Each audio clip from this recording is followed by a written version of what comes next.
Bueno, entonces vamos a retomar el caso de Myanmar. Myanmar entonces, con la Liga Antifascista en el poder, derivado entonces de los acuerdos que se habían hecho con Inglaterra, el líder Aung San llega al poder, pero tiene dificultades para controlar las voces de la izquierda, las voces de la derecha que trataban de imponer cierto tipo de política, de orientación de la política, tanto exterior como interna, en términos de la definición del tipo de Estado que querían tener. Y lo asesina un extremista de la derecha de la Liga Antifascista. Entonces lo va a reemplazar pero este líder no es tan carismático como Aung San, no tiene la capacidad para controlar a estas voces disidentes que también empiezan a aparecer al interior de la liga, y lo que va a ocurrir entonces es que vaya invitando a los militares para que tomen posiciones en el gobierno, para que empiecen a controlar la situación, y a partir de ahí entonces los militares se consolidan y van a abolir las elecciones y van a controlar entonces los destinos políticos. Para el caso de Filipinas también ocurre algo parecido, en algo a Myanmar, en algo a Indonesia, pero con unas connotaciones también distintas, en la medida en que es Ferdinando Marcos, que llega al poder en los finales de los años 60, empieza a cambiar artículos de la Constitución que le van a permitir reelegirse, y esto rompe con los controles, los pesos y contrapesos del sistema político instaurado por Estados Unidos. Entonces va a declarar el estado de emergencia o el estado de excepción en 1972, en donde ya va a acabar con cualquier tipo de competencia política y va a utilizar también el instrumento del Estado, los recursos públicos, para afianzarse en el poder. Entonces va a utilizar por un lado la camaradería, en términos de darles contratos a sus amigos, de darle ciertas prioridades al ejército, tal cual como fue el caso de Indonesia, y esto lo va a complementar con un muy marcado autoritarismo. En términos de Tailandia, ellos instauraron una democracia parlamentaria, pero los militares siempre estuvieron presentes en términos de ese relacionamiento político. Y esto tiene que ver con el imaginario precisamente del proceso de descolonización, o para el caso particular de Tailandia, el caso de la no descolonización, porque no fueron colonizados, porque dentro del imaginario colectivo es gracias al ejército que se pudo mantener la independencia y la soberanía frente al ejército francés y frente al ejército inglés. Entonces los militares van a entrar al sistema político cada vez que consideran que la orientación de la política exterior o de la política interna no está de acuerdo a los intereses que tienen ellos. De ahí entonces a que Tailandia haya vivido una gran sucesión de golpes militares y de intentos democráticos, y el más reciente, precisamente el coletazo, lo vivimos hoy en términos del enfrentamiento de las camisas rojas y las camisas amarillas, y las elecciones que se supone van a dar paso a la consolidación de la democracia, donde los militares por supuesto ya se han retirado después del golpe al primer ministro Thaksin. En Malasia se da no un rompimiento a partir de una figura, sino de un partido, del Frente Nacional o de la Barisan Nacional, que agrupa a estos malayos mayoritarios, que van a definir entonces una orientación particular de la política exterior, aunado entonces a unos disturbios que se dan a finales de los años 60, precisamente tratando de liberalizar un poco más el sistema político. Entonces ellos lo que van a hacer es quedarse con el poder estadounidense nacional. Va a haber elecciones, va a haber cierta competencia, pero se va a denominar el sistema político como un autoritarismo suave semicompetitivo, en la medida en que hay unas elecciones. Precisamente acá es donde entra, por ejemplo, a hacer de utilidad la definición de Schumpeter, en términos entonces de esta competencia, pero no es una competencia completamente libre, transparente, en la medida en que la Barisan Nacional tiene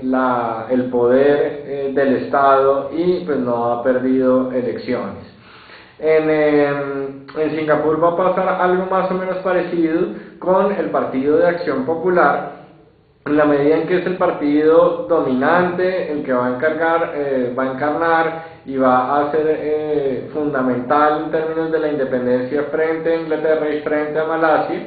liderado por los chinos malayos. Y ellos lo que van a hacer es permitir elecciones, pero concentrar todo el poder en sus manos, precisamente porque considera que la ruta económica y la ruta política que han determinado pues es la correcta en términos de los indicadores que hoy podemos observar desde el punto de vista de Singapur.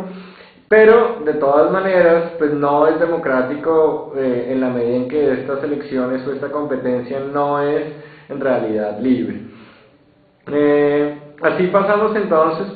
rápidamente por estas rupturas que tienen unos elementos en común, y es precisamente que el proceso de descolonización, dependiendo del tipo del proceso, la ruptura también haya sido violenta o haya sido más bien una ruptura por invitación o por transición, en la cual los militares lleguen al poder o los líderes que estaban en el poder continúen en él,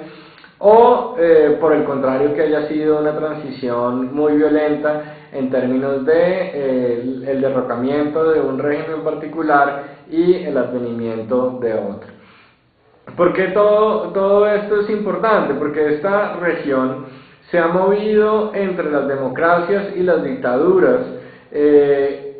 que hoy de alguna manera pues reflejan precisamente todo este desarrollo histórico. Si ustedes revisan algunos medidores de la democracia en el mundo, ONGs o instituciones como Freedom House por un lado y The Economist por otro, tienen unos indicadores de democracia asociados en parte a esta definición básica de democracia, pero le van a incluir otros elementos.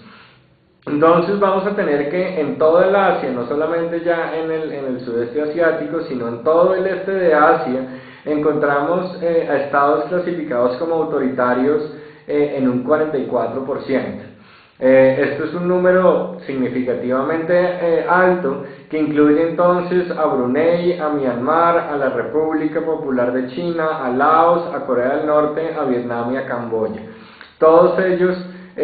son denominados por Freedom House como estados no libres, en los cuales ni los derechos políticos ni las libertades civiles están garantizadas.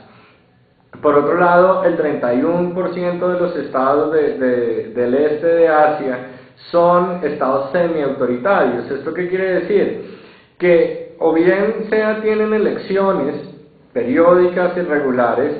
o garantizan algún tipo de derecho civil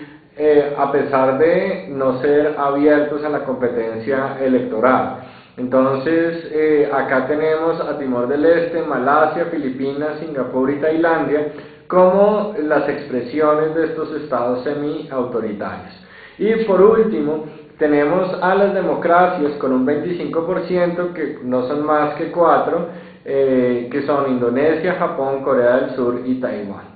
Entonces, considero que esto también es bastante importante en términos del tipo de relacionamiento que quiere Colombia con la región y cuáles son los intereses que puede transmitir, y dónde entonces empezar a ubicar aquellos actores políticos importantes interlocutores, por supuesto, que permitan adelantar estos intereses, porque no es lo mismo hablar con un Estado autoritario o un Estado democrático en términos de ese relacionamiento, en términos de la búsqueda de esos consensos y de esos apoyos. Y esto también es importante en la medida en que va a permear, por un lado, todas las dinámicas de ASEAN. ASEAN se forma en los años 60 como un intento, por un lado, de una integración económica o bajo un eslogan de integración económica